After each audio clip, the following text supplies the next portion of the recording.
evening, and thanks for joining us for CBS 19 News at 6. I'm David Lippman. As classrooms around East Texas begin filling up once again, so too are hospital rooms like this one.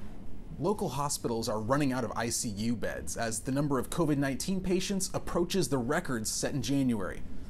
Hospital administrators are worried the situation may get even worse with school back in session.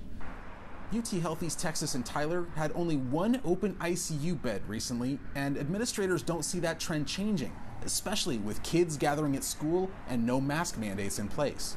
I fully anticipate large numbers of sick children as well as sick adults because those kids are going to take it home to mom and dad or grandma and grandpa. If children need intensive care, they're often taken to another city as there's no pediatric intensive care unit in Tyler, though Dallas recently reported that its pediatric ICUs were all full. And according to NBC News, the state of Texas has ordered 5 mobile morgues like these.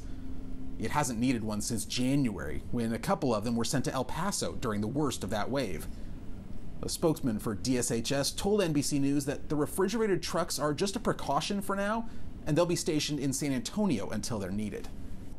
In the Lufkin-Nacogdoches area, there have been a couple days the last 2 weeks where there has not been a single available ICU bed in the entire region. So I met with Jeff Patterson, the CEO of Nacogdoches Medical Center, about what it's like trying to care for patients right now.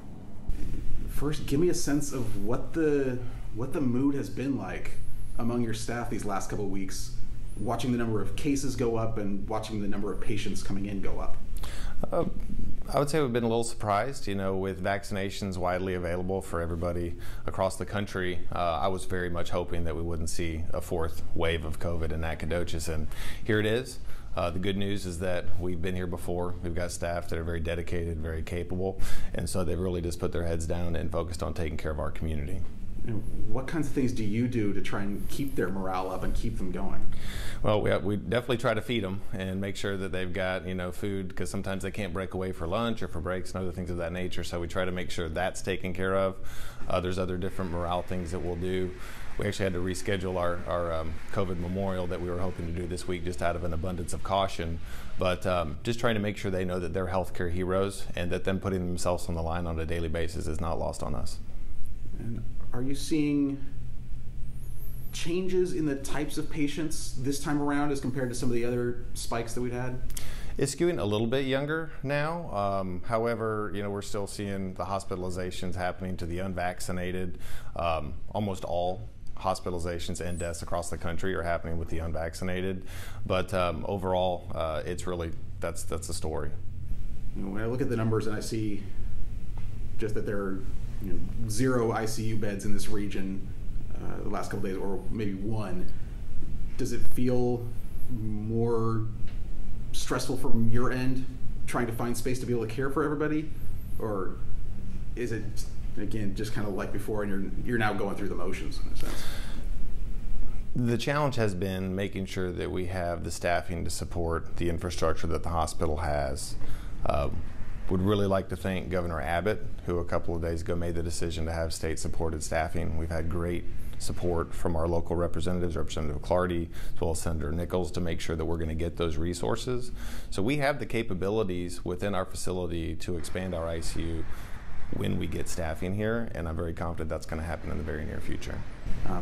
Have you had to turn away patients for lack of ability to care for them?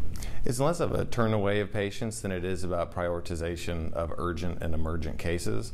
So right now when we have a full ICU with sick patients and COVID patients, we're prioritizing through case management, making sure that those patients who have the most significant urgent and emergent need, that we're able to get them taken care of as soon as we have capacity to do so. Okay. For the patients who are here, like you said, most of them are unvaccinated.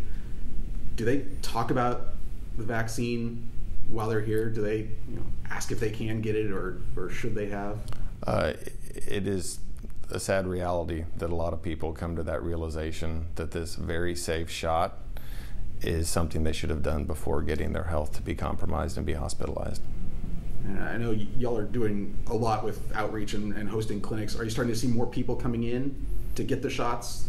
Absolutely. Whether it's an incentive, I know we're doing a partnership with Pilgrim's Pride and SFA tomorrow to try to get some folks to have, I think we're giving shots, and then people have an opportunity to win a year's supply of a chicken from Pilgrim's Pride. So that works. Sometimes people are doing financial incentives. We just need people to get vaccinated because it's proven to keep people safe and out of the hospital and not dying. This is our fourth surge. So we had an initial one in March and April, another one last July, and then the one that came after the holidays in December and January. The way this is different is really that ability to access staffing. And so that's what's caused for the capacity challenges in critical care across not just Deep East Texas, but across the state of Texas. But I mean, you say you feel like you've got a pretty good sense of what you need to do at this point, and what kinds of things do you need, and how to go about getting them? Very much so. When it comes to PPE, when it comes to keeping our employees safe, when it comes to how we manage visitation and making sure that we're keeping the public safe, all of that stuff we have very well ingrained. It really makes the difference to have the staffing to expand the facilities to support the need within the community. And what would you tell folks? I mean, there's still a lot of people who haven't gotten COVID, don't know anybody who's had it, they haven't gotten the vaccine, aren't paying as close attention as you or I might be. What would you tell those folks about what's going on and what they really need to know about the virus right now? I think, first of all, there's a wealth of information out there for them to access, to understand why the vaccine is safe and how it can keep you from being hospitalized or dying.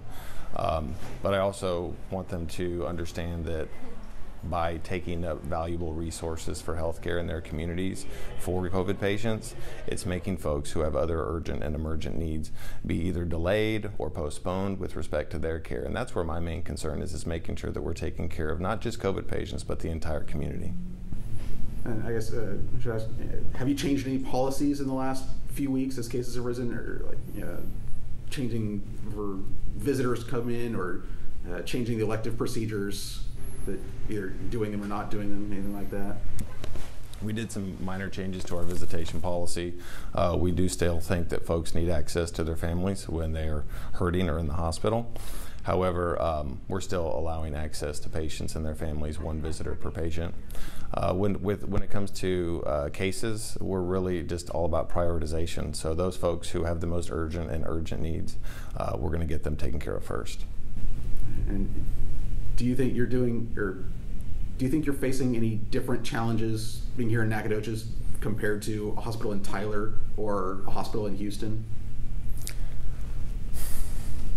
At this point in time, I think everybody's in the same boat. We have patients who are non-COVID that need care. We have COVID patients who desperately need care as well. And we all have the same facility, infrastructure, and staffing challenges across the country. So I don't really feel unique.